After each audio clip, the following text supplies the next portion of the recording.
Well, good day everyone. Welcome back to my garden.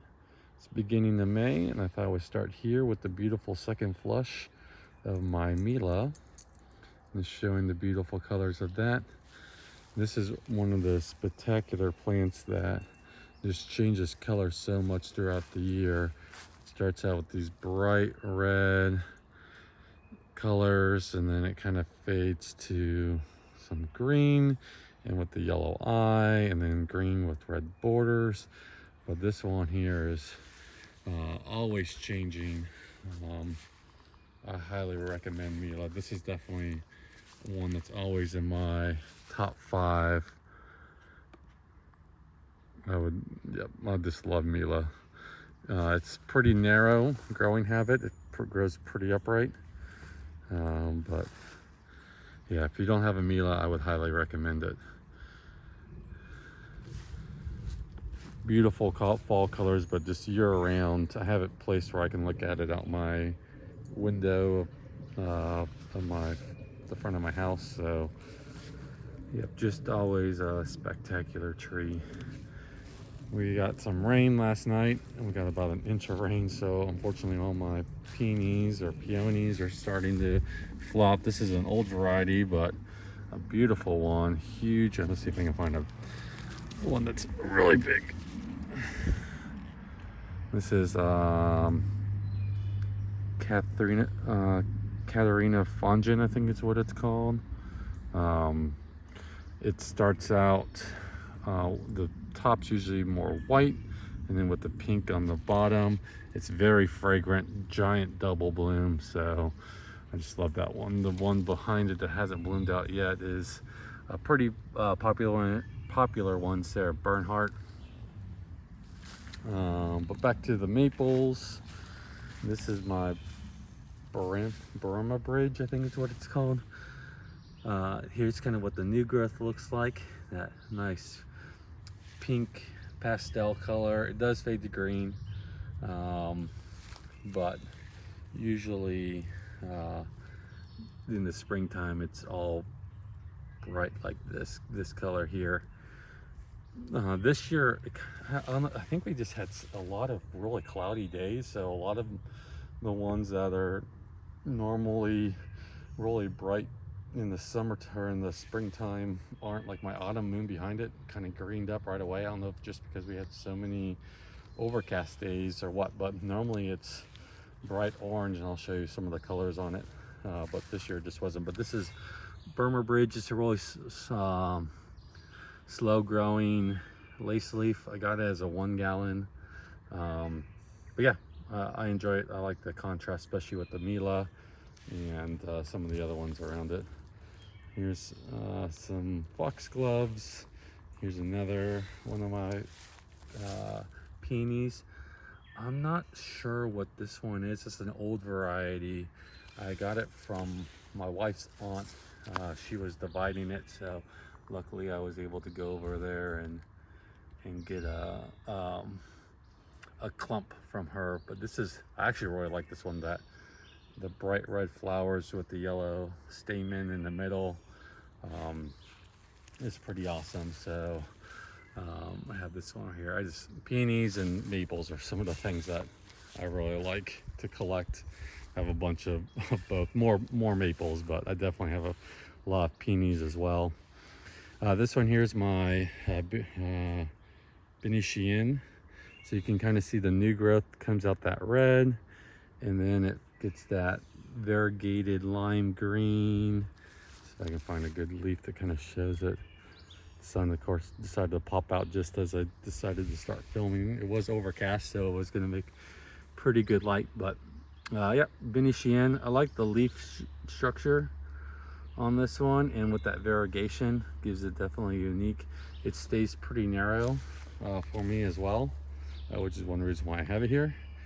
But yep, Beni Shi En.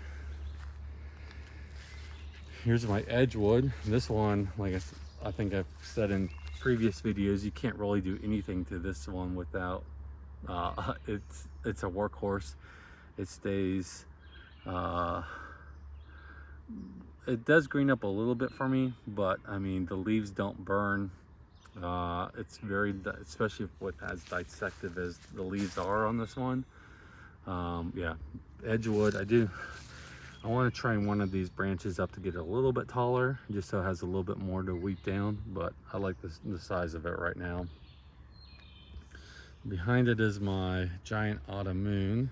I actually got this as a small 1 gallon too. So I know a lot of people say it's slow growing, but for me, this one is now probably 7 feet tall, and I got it as a 1 gallon in 2018, about the time I think so, I got it at the same time as, if you watched my previous video, as the Orangiola. But yeah, so this is normally how it normally comes out. It comes out like that bright red, and then usually for me, even these are kind of muted. It kind of fades to an orange and holds this orange very well throughout the spring into the summer, and then kind of greens up. But this year, like I said, I don't know if it's just because of the overcast skies. It greened up a lot more for me, but here's like the colors that it normally comes out as. But anyway, it's still a pretty tree. I really like the larger leaves of the Shirasawanum. And then the fall color on this is amazing, but even with the secondary flush, I like Autumn Moon. Autumn Moon's probably also my top 5, so which is, I have that one, and then the Mila kind of over here in the corner. 2 of my top 5 right next to each other. And this one here is the snowflake maple. Looks, oh, there's a little spider on it. You can kind of see some of the new growth, and then it quickly turns to green and gets that really unique shape that it's known for. Let me see if I can remember what the name of the, it's like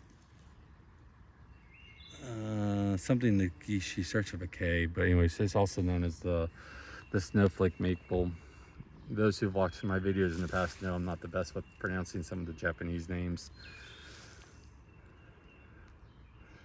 But this one has done pretty well for me. Doesn't really get, it kind of holds the green, which kind of helps make the reds pop a little bit more, and the yellow of the Autumn Moon behind it.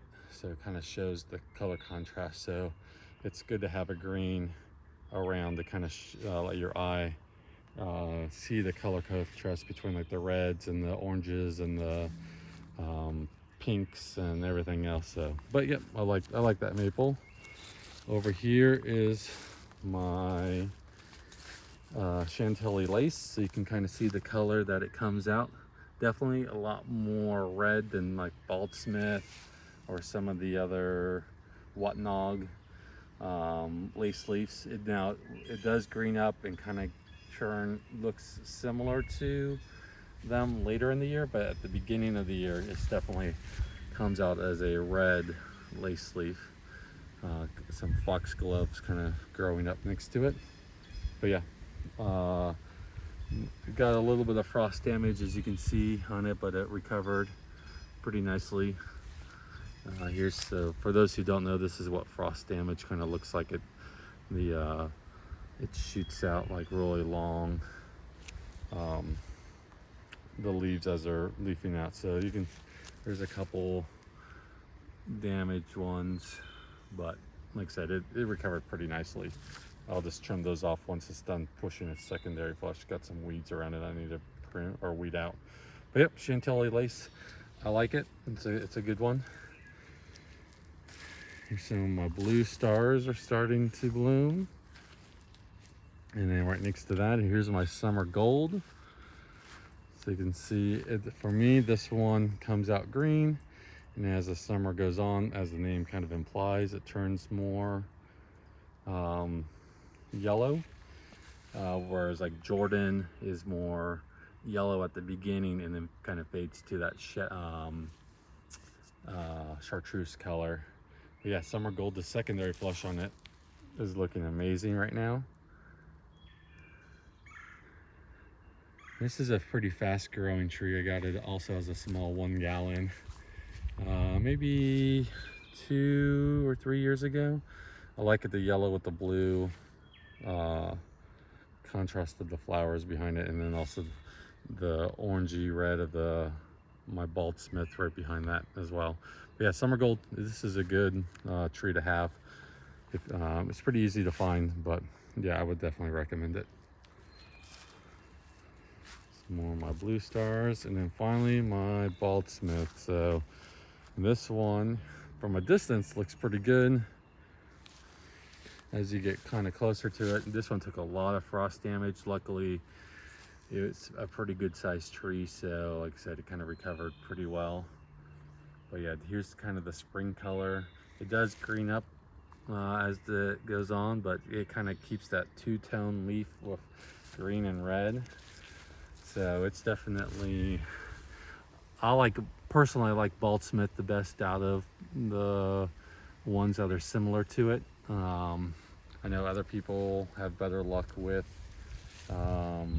Whatnog holding its color, or even Chantilly Lace kind of back there. You can kind of see the color contrast between the Chantilly Lace up here in the corner with the red versus more the orangey red Baldsmith. But yeah, Baldsmith is a good one. I would recommend it. It's a classic. There's a reason why it's still around. It's a good workhorse. Even like with the frost damage it got, it didn't really even miss a beat with it. Here's another peony. This one's Shirley Temple. This one's white, and if you can see, it gets like these little red flakes kind of on the leaves, or pink flakes on the leaves. Giant double. That one, it smells really well as well, so another good peony. And we've kind of made full circle of this small garden, so we'll kind of end here with some of this amazing spring color of my Mila. So I hope you guys had a wonderful time in your garden and enjoyed this short video of this flower bed. Thank you very much for watching.